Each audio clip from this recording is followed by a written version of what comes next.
Hey guys, welcome to another session of Epic 7. So today I'm gonna go through the Epic 7X Dazbee kind of like music video. Originally when I saw this in the game, you know, when you log into the game, they usually like give you a preview of like what's coming up, like in a banner format. I thought it was like a Korean collab, like a banner, like aespa was. But it turned out it was just a music video, so kind of sad. We haven't seen like a collab in a while in Epic 7, so I've been looking forward to that. But outside of that, I had considered doing this video on a live stream, but I didn't know if it would generate a lot of interest. So I'm just gonna try this on YouTube for now. But if my regular stream chat viewers see this video later on YouTube and be like, hey yo man, it would have been cool if you just did it live. I'll do it live next time. But most of my YouTube content right now is like react content, commentary. And today we're just gonna go through the commentary of this. Now, just one more disclaimer before I start. Of course, some of you guys know my background, game dev and artist all my life pretty much. So a lot of the stuff that we review is usually art related. Unless it was like back when I was super into Epic 7 and talked about the meta and where I think heroes are going and buffs and whatnot. I still kind of follow it. I just don't necessarily want to make content for that yet. Maybe one day I'll go back to it. Long intro, but let's play. And as we go, I'll stop and even maybe do some frame by frames. Oh yeah, first things first. I guess the background music is like, why am I not hearing anything? I can't. I have to keep it muted. It is a copyrighted music, so I'd get copyright strike. One, I wouldn't get monetization at all, but the second thing would be like sometimes they can like later on, like you don't know again how these things go, they just rip it off from the internet. So I want to keep my stuff more timeless, in the sense of like if this is an art review, we may as well make it an art review. First things first. I just realized I just paused it on a feat scene. Now I did watch this before once, and I did see the kiss of the feet. So, I mean, for those of you guys who are in the know, what's going on here, that'd be great. Again, do, what do you call it? Like a time stamp of what I'm talking about, and then write your lore thing. Because again, I think all of this is already shown in the game. A lot of the story, that is, but I've been skipping a lot. Again, I've just been trying to do my grind, and I can't spare the time in actually reading the story. But it does look interesting. Especially now where the what do they call it, seventh realm or whatever, it's kind of like a parallel universe kind of thing. That aspect has always been kind of clear for me, and that was always really cool. So I think we see a lot of that here. This first scene though, I'm kind of confused. Like, is Ross dead? Is he alive? Is he becoming alive? Like, is he resurrected? The kiss of the feet, that one's probably the weirdest part for me. I don't know, like feet lovers will love this scene, I guess. And I guess, I know, like, weird for me to say this, but Ross does have really nice feet. I think the original Ross, not even talking about Adventurer Ross, I think his shoes were like, it almost looked like sneakers. Like he's like in a white suit-ish. And I think it almost looked like sneakers. I know it's not sneakers, but it's like large and white, I think. Hold on, let me, on the side here I have my game. Let me pull up what Ross looks like in the journal. I just want to see the feet. Now don't clip me on that. It's nothing weird. I just honestly wanted to make sure he's a knight. And then yeah, old Ross. I'm not even talking about Adventurer Ross. Let's see here. Oh, you can't even preview the hero in the journal. Like you can't zoom out apparently. Okay, never mind. It's not that important. I'm just saying that he does have nice feet here. I don't know who's kissing that. Is that going to be a hero? I'm not quite sure. You can see her like kind of front lined when they were bowing down to the, I would call it a coffin, like a transparent coffin or whatever. But clearly this Ross has, I've said this before in previous videos, he has all the visual tropes of being kind of like a deity or divine. full white, the longer hair as well. I talked about like the longer hair being like a sign of wisdom. It has like kind of like a Jesus vibe, old school prophet vibe. And he looks calmer. His face looks calmer than the Ross we're used to in Epic 7. Oh, I want to talk about her too. Hold on, let me go back for a bit. And yeah, and even in the Epic 7 World Champion, like E7WC, we see the kind of like splash art, which I love it. I love that splash art. I wish they could make a large mouse pad for that and send it to me. That'd be great. That art is really good. The one that is kind of like the is it Leonardo da Vinci? Basically God and man or whatever. But that Ross obviously is taking in the place of God. If you know the art reference, it's a bit of art history. But well, I'm trying to find something in the game as well. I wanted to make sure that this girl in the next scene here, is this Elbrus Ritual Sword girl, or is this? Yeah, this is Elbrus Ritual Sword girl. Okay, so I think there were two elf Big Booba Mamas. One is this girl, which is found on Elbrus Ritual Sword. And every time I look at Elbrus Ritual Sword, there's this, again, this card that Epic 7 sent us, the content creators, but sent me in terms of there's like a pack. And it's just like, it's cardboard cards, but it's very well printed. And it's basically it's artifacts, right? There's like 4-star artifacts, 3-star artifacts, and whatnot. It's like Pokemon cards. And I had a shiny, which is like a 5-star, and it was Elbrus Ritual Sword, and the whole thing is holographic. I don't have it here with me. I recently moved. It's still in my old house, but it makes me want to have that with me, you know? And that thing is, for me, like Epic 7 did a really good job of creating like really cool gifts and stuff. But anyways, I digress. Let's continue on. This Booba Mama, I think there's info on her. I do want her to be a hero. Now we do see that like Rinak, the Wind Rider character in the game, did become a hero. So I think the very, very accurate guess would be that all the ones we see in terms of like they're in an artifact, they're going to be a real hero. So I'm kind of looking forward to her, just because I liked her design, and I've always liked her design.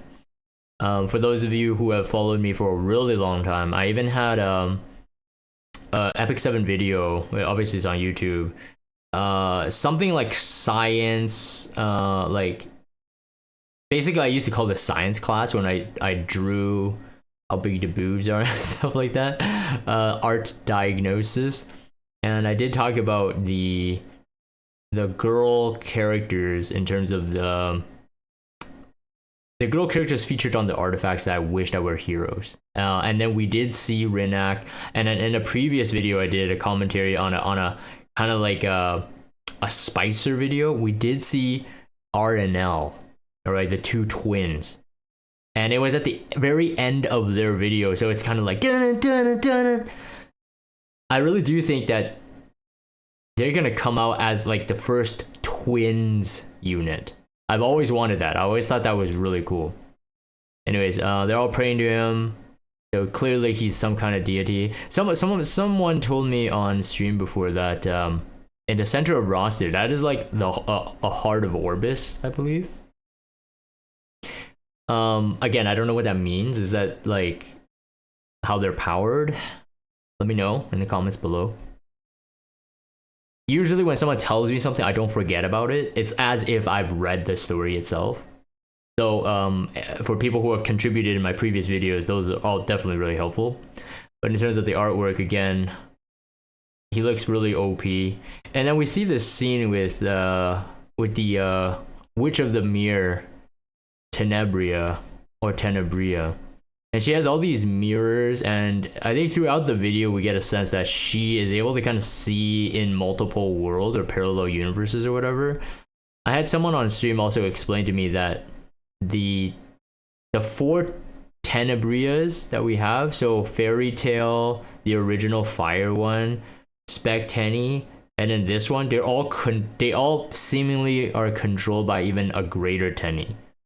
So it's almost like a hive mind, but they are separate beings. Where I assume that they're the same. They're just hopping through different universes, but taking on like a different visual look.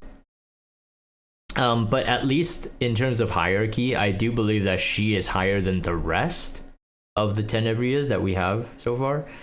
And merely that's just because even in her S3, she seems to be in control when she fractures the mirror, and you get to see all the facets of Tenny. Now, is it like all of them combined into one will become the real one? I'm not quite sure. Anyways, and we're still missing Green Tenny, right? Based on how Epic 7 is going. But again, back to I'm assuming when I make these videos now that I have the same audience.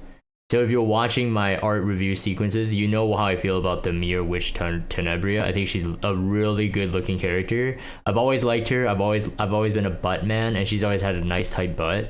And then there's no different for Mere. I don't need her to have like, you know, Arya sized boobs or whatever. I'm a leg and butt guy anyway, so I like her outfit. I think she looks really good. Obviously, she's also really powerful. Here we get a scene of Kisei and that girl. I don't remember her name, but she dies, I believe. I think it was like in the side story. Was it a Kisei side story or the Ludwig side story? But I remember that something about this girl dies. Now she's not in an artifact, the girl beside Kisei, but it's like, is she going to be a character? I'm not quite sure. I'm really thinking Epic 7 is going to do it because for fan service, but not in the lewd kind. Like literally just because like people are like, oh man, this character looks really good. And this scene is really good as well. I usually am like, Kisei in terms of art and animation has been very inconsistent for me. Sometimes she's looked kind of off. Sometimes she looks really nice. I think this one, she looks really nice. I think it's her own artifact, Alabastron, makes her look like she's pregnant, which is kind of weird. I know it's like the angle or whatever, but it's like it's not too modest. I mean, it doesn't look that good, but I get like some people are like, oh man, pregnant, like it's like, you know, she's with my child or whatever. It's some kind of weird perv with like the prego mommy. But I do kind of want that the character on the left. That would be nice.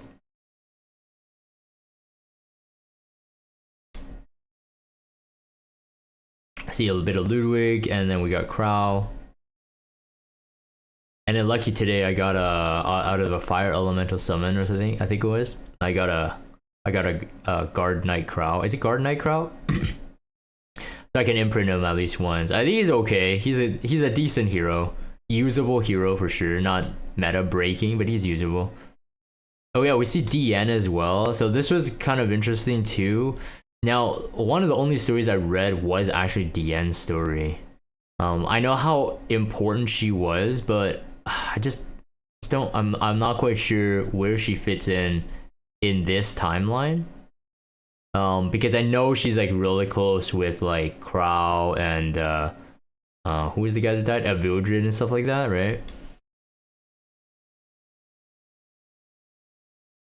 Animation is super solid still. It's like so some of the really cool stuff. I remember a couple years ago when DN, for those of you who played RTA, if you remember DN, when DN was meta, when they had the freaking Soul Weaver speed frenzy. My goodness, man. And then you had the DN skin come out. That DN skin was featured in one of the E7WC videos.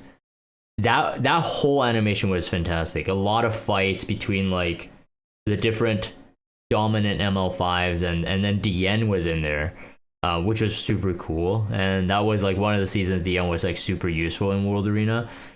Now she's not as good, but she's still really good in like Guild War and Arena and stuff like that. So, but it's still, this reminds me of that because Spec Tenny was a big part in that battle, that video. See Rinak as well, super cool.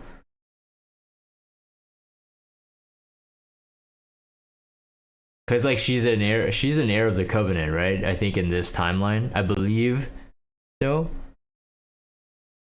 And then yeah, and of course Renak's been pretty OP. Yeah, so like even this scene of the reveal, it's almost like she's a, if you think about it in like a sci-fi kind of film, it's almost like that kind of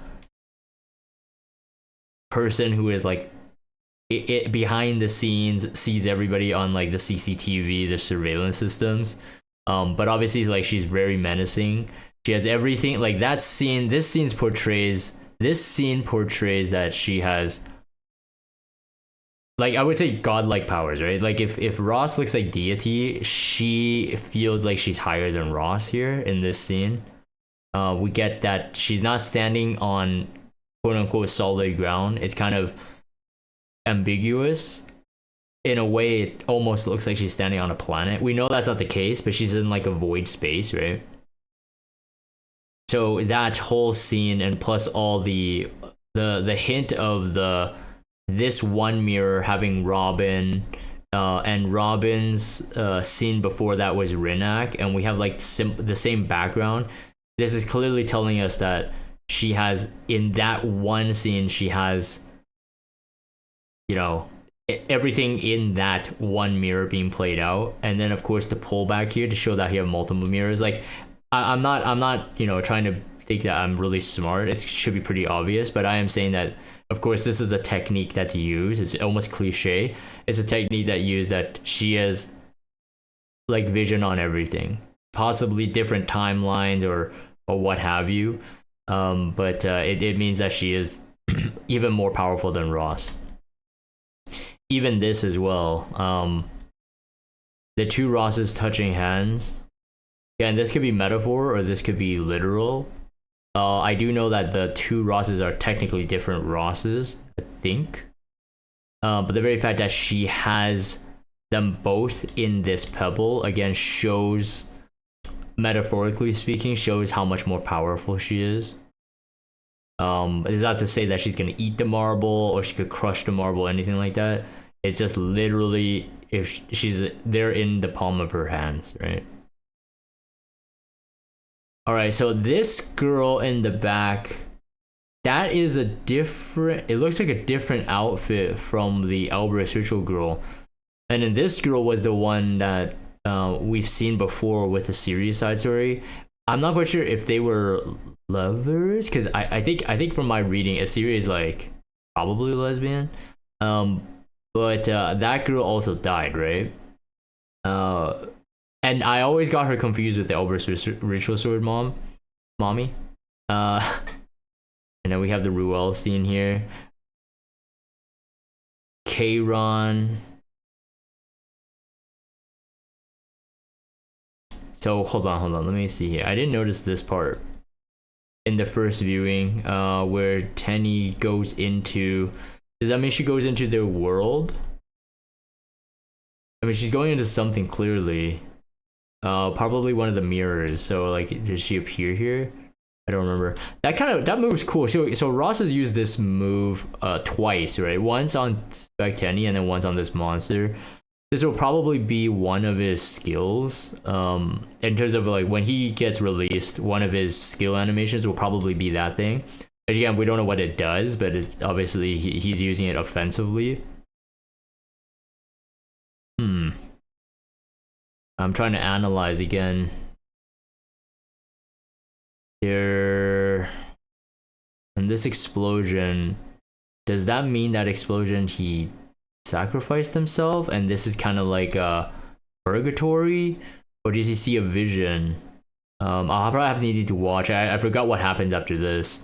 But again, I'm trying to interpret the visuals without even the story. So one thing I did say before, I think one of my previous videos was me reacting to Chaos Zero Nightmare, Epic 7's, or sorry, Smilegate Super Creative's new game, gacha game.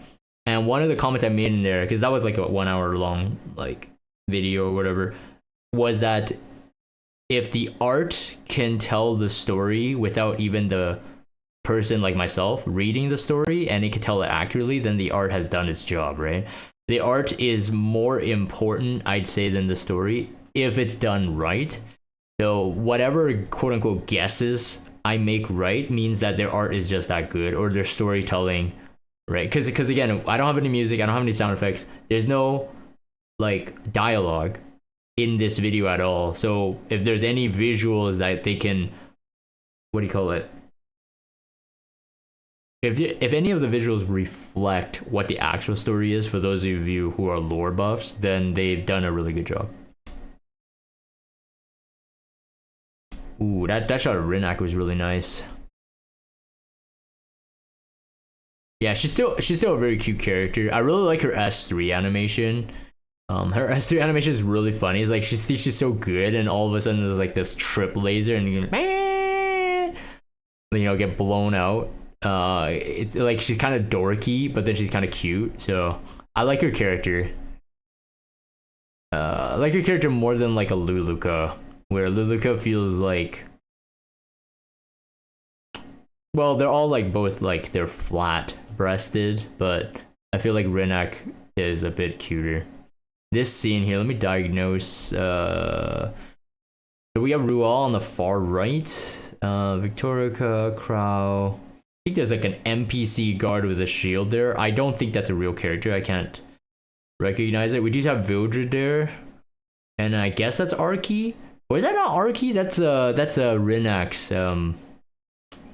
what do you call it? Right? So the QB. Yeah, okay, with this pan. I think that might be Robin right behind Victorica's spear. I think that's Robin. And everybody else is kind of obscure. Okay, this touch on the head. Okay, so clearly, so let's go back. So I think after the explosion of that monster, what he saw when he saw Tenebria, he wasn't dead or wasn't unconscious. Let me just scroll back a bit. I'm just piecing together here. It was probably just a vision. I think he got to see the inner workings for a split second. Maybe due to Tenebria giving him the glimpse, or maybe due to his own power, he was able to see something. So I think it's like, I think in terms of story, now he's onto her. Now the tree, and then so this is with his expression, it's pretty much they've destroyed all those monsters, right? Because he's no longer in fighting anymore, and all the people are just standing there. So this is like the battle is done for here, and then someone touches him. He's in a different type of vision. That's Diane praying. I'm assuming she has that mole, right? Hold on, looking at my game. Diane. Yeah, I think Diane's the one with that mole. I believe this is Diane. Maybe this is Diane in the 7th world praying, and it's like her prayers communicating with Ross in the 6th world here. But I don't know whose hand that is. Again, he's not in pain. He doesn't look like he's drowning. Clearly reaching out, and I think the metaphor is pretty clear here. Some kind of white light. But whose hand is that?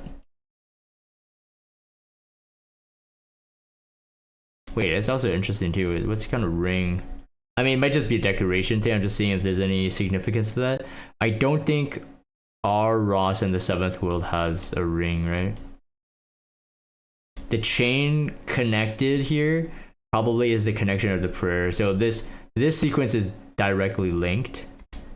Get it? Linked. Hey yo. All right. So she looks no. Okay, the link is okay. Yeah. So right here, the storytelling is just between the two, and then this. So now this is the part that I wish I was kind of a lore fanatic, because clearly I think this scene, this sequence would mean like a ton to most of the players who read, because you have the merge of the 7th world Ross, or in terms of this fade. So it's not that he transforms, but at least there's some connection to it. Or perhaps it was I don't even know if I'm calling it right, but long hair Ross, sixth world Ross, reached out to DN in terms of like some kind of prayer thing, and then her prayers are answered with this, the seventh Ross. Oh, it does show the shoes. Hold on. So it's not sneakers, but it kind of looks like Vans. Kind of. Can you blame me though? Like, yeah, it's not sneakers, but can you blame me if I thought it was sneakers? I'm pretty sure I remember. I thought it was full white. It was black. Yeah.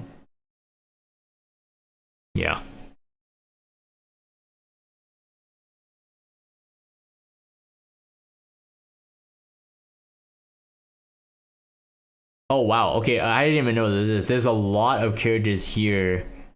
Now I'm getting kind of confused because we got Taeyu, we got Hersetti. Like, is this story linked or is this just a way for them to spice up this kind of video? Where look, you have all the characters you know and love. We see Violet to the left. Who's behind Violet? Is that Hua-Yang? Like Emma Hua-Yang? No, I don't know. Yeah, we got Violet from the left. Of course, we got Light Aiden, Politis, Janua, Assyria. We got DDR. DDR right behind the long hair Ross faded out there. And then we have a Peyra, I believe. That's ML Peyra.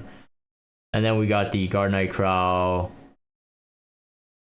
Is that regular Luluka? Is there clothes like that? Hold on. Looking. Oh wow, I actually totally forgot that's what she looks like. Okay, never mind. Luluka looks pretty cute then. She still holds up. Ludwig, we got Ilanav, ML Ilanav behind the Ludwig, and then Taeyu, which I'm very curious why he's there. That feels like the weirdest one. I mean, Assyria and Taeyu. I mean, there's a couple that feels weird. So I'm kind of curious, like, is it connected to the story?